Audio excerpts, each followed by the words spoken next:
Amen. Mba dogbene mianovi ko keke ngbele se prophète ayayi adama benko gapopo ya me ama dogbena miapata le Yesu Nazareth la benko me. Egbia eni le 3 février 2018 eni gapopo de ke insto dare njibe magba dope alo magba ponupo sokudo alo lekeye mawu ewona tenrona nyabe ende pepe keye mile wole ayigba ya jia enuvun enunyo leke mawu emoke mawu tona tem enregistré na enuyo keke so dare so na ehonu drogbeyo. Donc il y a des Apocalypse chapitre 20 verset 12 à Funumea minya avec bereka maoule ebe nous seme elava naile ebe ehonu drogbeba azikpe aji elava doko jone hihia pata ye le funu Bible le na mi le nyabe ola de agbale odoto agbale de oni eku agbale ye agbale odoni alo agbe gbale ye enu ko keke mi le wola igba yaji enu ko keke yi alo enu nyo enu vuon amesia me ba gbe ke ye be le zan o le nle do agbale me so dalena ehondron egbe don tia mawu le be jojo nyinyi me a mujaba doko dona me de pepe e la condamné ame wasbe ame ale yi alo ezoma vome sans que ame amu wona nebe nu sigbe nu ko mi ponale ayi gbaje gbebe keke me asigbe gbe kem le ponupo ya ame gedo le prison voga ke anu ke nti o condamné odoa omuwe gbede o mawu ke mi isu le subo alo mawu ke ojipo pra igba eyi jojoto ale gbegbe na mawo erreur ke amegbeto le ole ntina me ye mu onde pe o la le o ke so tu alo la so e do prison a gbede o mawu jaba do ko na mi le be jojo nyinyi me ye nde pe ke ye amegbeto wo la igbe aji enu nyo enu vu enu sanu da ba no agaglagbe ye mawu ja do ko na me e mawu le ko do pe abia mu le hia amere pe ke la témoigner contre amede alo la témoigner la défendre amede pe o parce que amesia me be edo ke ebe wa le egbebe keke me aloko gbo jio enogbe jio ya kwa mawu ya le enregistrer ende pepe ensianu ke me mito la gbe ame kaka so na mia be ekume a ensianu jaba no nkume na mi agangla ayalo agagla gbe no la ba nsianu ba no agagla gbe ya me sami jaba no po agbe no ko keke be zan yakeme be no ntina ame a enusianu la no sigbe video nene ye be ja no tomi abo nkume ele funwa nyantomi magba ntite do nde pepe nti nuke ntia mi ja no po nyantomi aba gbe keye mi no le ayigba ya ji kengbo ye mi ba joa enu antia muso alo pipi gedeo le funu alo chapitre gedeo pipi gedeo keye mle do pe tepe de oji le pipi ome ke agbeto banyabe nde pepe ke mi le wo la igbajia ma o le po nde pepe pipi abe weton chapitre ame weton de un sododa amesia me do la hne chapitre 1 le do ta atento me de kareka atempo chapitre 1 le do pe jibe nde pepe ka agbeto le la igbajia nde pepe ya ma o le po nde pepe fifia ape audio ke mi le wo alo kapopo ya me mujibe ma patro do peji alo ameko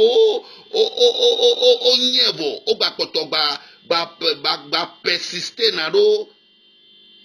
o gba poto gba persister na do enu vome a wa nyabe ende pepe ke o le wo a ma o le po e ma o le enregistrer ende pepe e fifia de ke ma wo now leke ma wo no parce que ayigba ya ji mile sigbe agbeto 7 milliards la ayigba ji ene leke ma wo na te enregistrer na 7 milliards on kekembe nu ko le wo enu vuon enu nyon leke ma wo te enregistrer na nu tutu bon ewa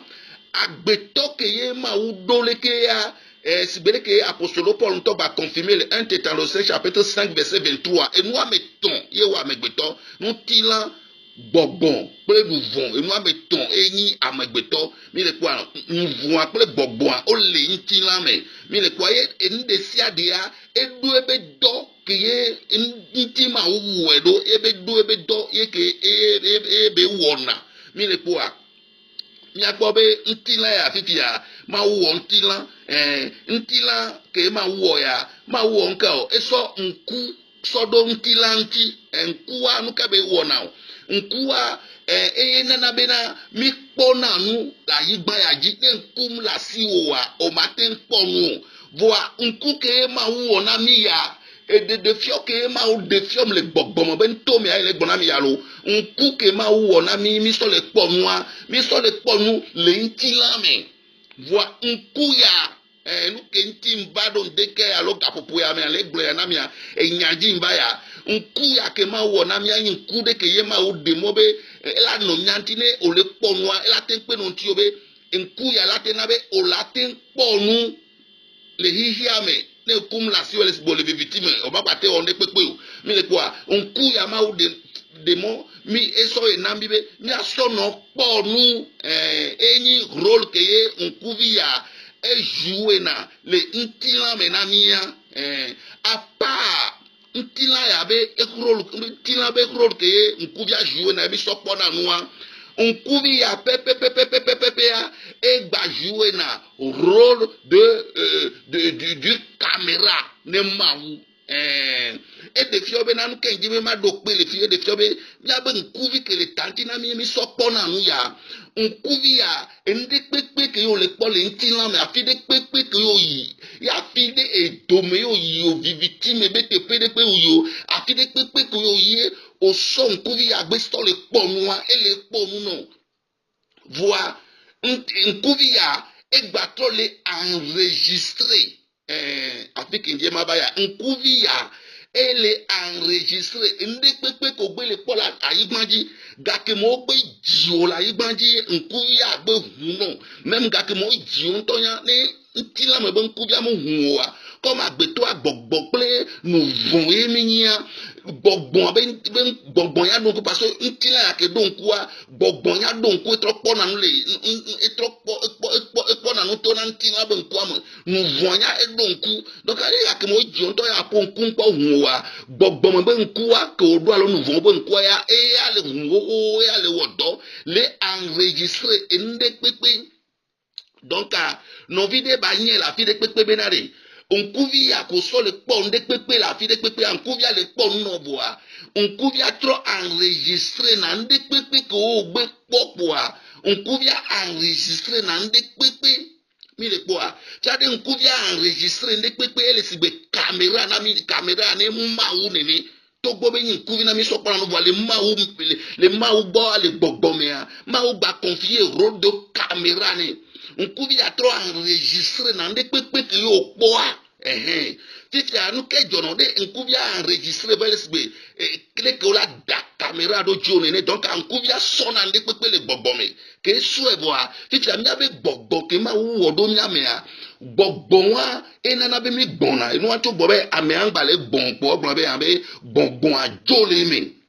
gbɔgbɔ wa ke nana be mi gbɔna ena be agbele mia mea gbɔgbɔ trɔ xɔna nu ke nkuvia captea nu ke nkuvia lea gbɔgbɔ xɔne ne gbɔgbɔ ahoea esɔ yina mawu me le teƒe de ke ye ame de kpekpe ko dzi le anyigba ya dzi ŋeŋe ko gbe dziwo egbe kpoa ame sia me be agbalẽ de dɔna hu ame sia me do be agbalẽ ya agbalẽ wa dɔna hu donc ake nkuvia capte nua mia be gbɔgbɔ kele mia mea gbɔgbɔ sɔ na nua sɔ yina kaka mawu me yina mia be afi ke ye mia be agbalẽ alea donc ele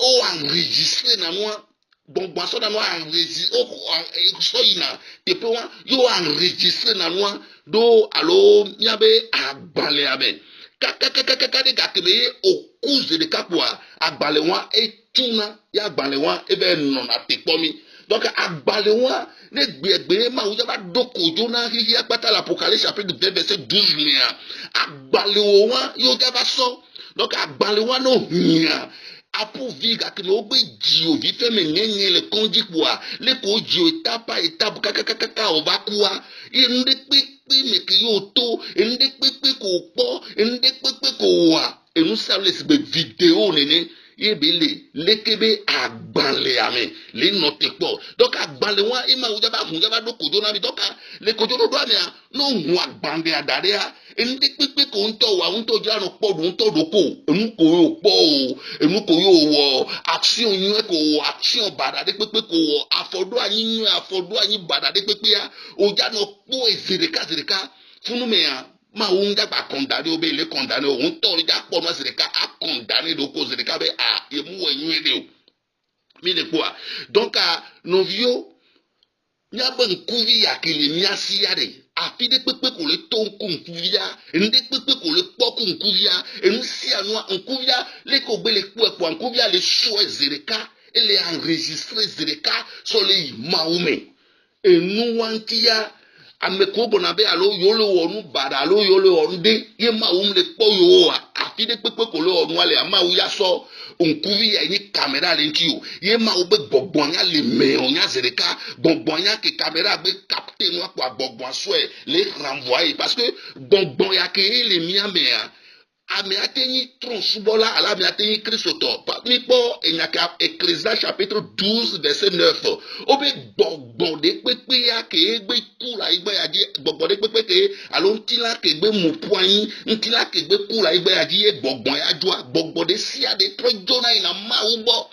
nu kenti tron subola be gbogbo la tro ima ubo alo kristoto be gbogbo ya la tro ima ubo parce que gbogbo ya enya remission de bagaba o donc e won ebe mission akaka ne ojo la igba ya ji kwa ne ntila mupu anyi kwa gbongbon ya etro yina ma ume ye nouveau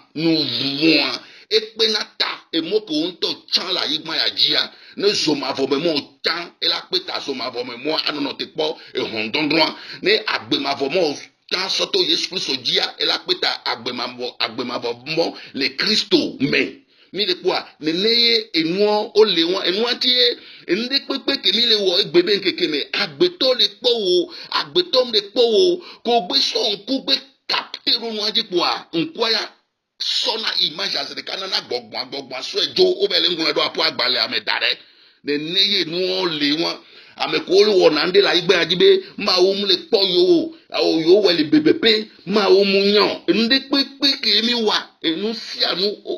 ele no enregistré to nyabe nkuvio mi enu wantie ndonku gbere kabe ma wule de alo gakemeye mudo epe amaton image wanto nya nya mdo ele ntila me de photo wanto ya le ntila me yezrika ma usom ne todo ko yere ka so le fion be makpo a be gakeme ndo pe amaton le kope me agame ntropo do ko yele vife me are pa ke nton ba nyon le fi ya pa chanto e de fi obeya nya be gijime kaka nya be kume ya mebunde la gbe me nton ya ne on gba de photo de pe la boyo mo o mu wo video o mu enregistrer de pe le agbe o me yi video la ino ya le ma u me ya ende pe ele ma u me ende pe ke me mi le toi ma u e enregistrer dare mi le kwa enu wantie agbetonto elesigbe agbetonto ke wonu barade eye ne mi late oro maka na megbeto wonu bara yo le bio nyame asia gbe no ponku vidina me no ponku vidina me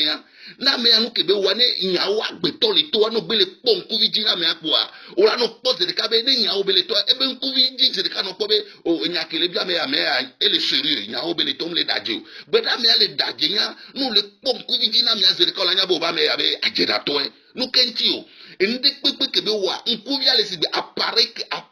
caméra ne de capter na nwa do nku via ji ye be sojona ina gbogbo me valentila me no to la be akwa me anyo ni to ya ne o le kwa me o le ponku vidina me azere kala po ba me ya ele daje enu anti ne magbate ndo pe dina me are mi le se ya ne alo ameuto ameko le na me yo dada tu ame wu na me wa assassiner na me ya ndi amu na parce que amu onya obo onya nu yo science ya denu ya dogo ye ndi amu na ebe ni alo fiafire alo amedeja assassiner ofifia na po ba amekonyi assassin professionnel a bwe o java da otu potia yo ja wa o la tono be na tro pankogli parce que nous kentio ne gakeme o wa me de pepe la fidea ne police scientifique e va sokora image ka me akpo potia le ben kuvidia image wa okpona me ben kuvidia o so ina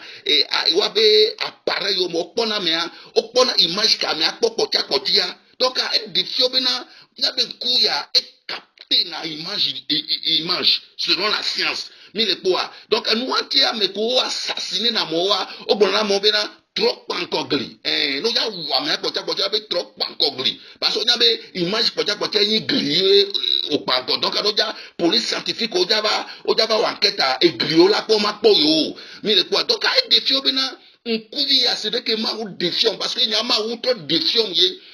ye me pon kuvia de ke ya nkuvia ji le si be vidéo nene nde pepe kamera le wa mo le po la mi abon kuvi ji nous le si vidéo le si ko la so cassette que so do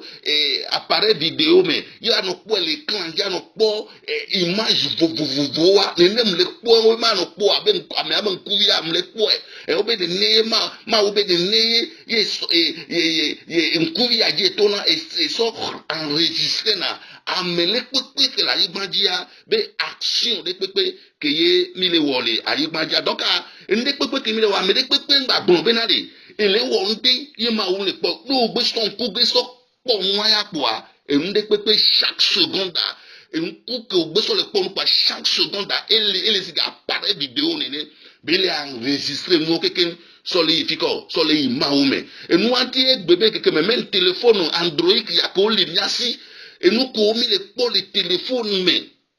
alors image guédédo solo danami que y domi a image on comment ou bien contio voit au ma obedi o la va braquer à pon kuroji a no po kaka mitan de ka mitan be a mitan to on to la bébé téléphone que la lomena ya yebe amere pepe le po non vient ko braquer kuroji a yo gbele po et nous si anu ma o le enregistrer to apo caméra que ni nkuvia ji sole jo sole yi maume mi le poa voa enu yo keke mea enu si anu ke mi le poa ende kalea enyi bena opodo opo nwa tutu gboa mpo ji nu vono le maubo ele sigbe mana podo mu me dia o mati zomba no yififia yo la be heavy ma zroto tamena e ba gbede o heavy la zroto tamena ba yi ba de ka keme heavy va jedo apotaji ye heavy va le wa tondo apotagia fun mo la gbon no be o le coupable o nya no ko le wa e de fi o be image ko keke mi le po egbe image de o gade me le Facebook me le WhatsApp ji le nouveau réseau vovovo dia o mate éviter o mi le po parce que on nya image que le fun o la zin o la po wa ko po de ka de jose de kan gbabe agba na yin donti aba no mitan donti aba no po zeve aba no po zeton aba no po zeni afun me o le coupable image a le jo image de pepe que nkuvia be capter quoi ma oso esprit a so image que so le jo o be le dedo apo dossier o me le bonbon be non vio nene noa le wa ma o be gbogbo ba tutu alors ga popo me be ma ba ku ato agba gbanya e ya onami parce que ndi pepe que mi lo la igben adia bereka e honu dondron e lene e nuo keke voa mi da pe ne ma o parce que mi pour la lamentation de Jérémie chapitre 3 verset 22 à 23 les Français de Bible, les bontés de l'Éternel ne sont pas épuisées. Ses compassions ne sont pas à leur terme. Elles se renouvellent chaque matin. Oh, ta fidélité est grande. Et ennemi va pour Romains chapitre 5 verset 8 à Obéga que mais nous voilà. Christ va encore. Et va pour nous venons ta. Va donc to si fifi soto allo témoignage ya mele que ma outé enregistré dans nous quelqu'un to na bon kuvioji yo so ina gbogbo be na tele o be so do na be dossier me yo po be ye wonu gede ye po nu gede ke ndo la kwa lo wonu gede le bibiti me ye nu quelqu'un wa do yi soto témoignage ya jo nya be o enregistré derrière ah nous que ma ou ya le ji so na gbon be dojesi be Kristo enyi ma o be ale an ke ba wo ebe do kata ba wonu lati so ganti be ko hun lati so ganti e ohun Kristo me a Kristo la onko o la so jojo yin no nu anti de popo ki bi po a musoto alo agbeto be nu sen me o amenu bebe ma wo na mi ohun me po o amenu bebe no so ohun peke wa o so ke o la tro effacer nu ko keke o kaka ba do fifi a nko bi enregistrer a o la effacer nu keke fifi o la to nu ko enu wo na ye le Kristo be ko me atotro troje agbenono yeye ji ku Kristo monu popo wa gbale na mi ya ni kakebe mi npo ku wa enu ati amede kira gbatense ojo ya ye be latin doji se roko be ye pomu gede ye wonu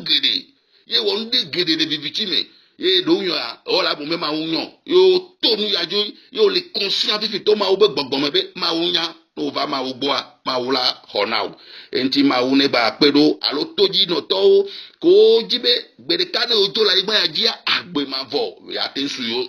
agbe ma vo ba te suyo sia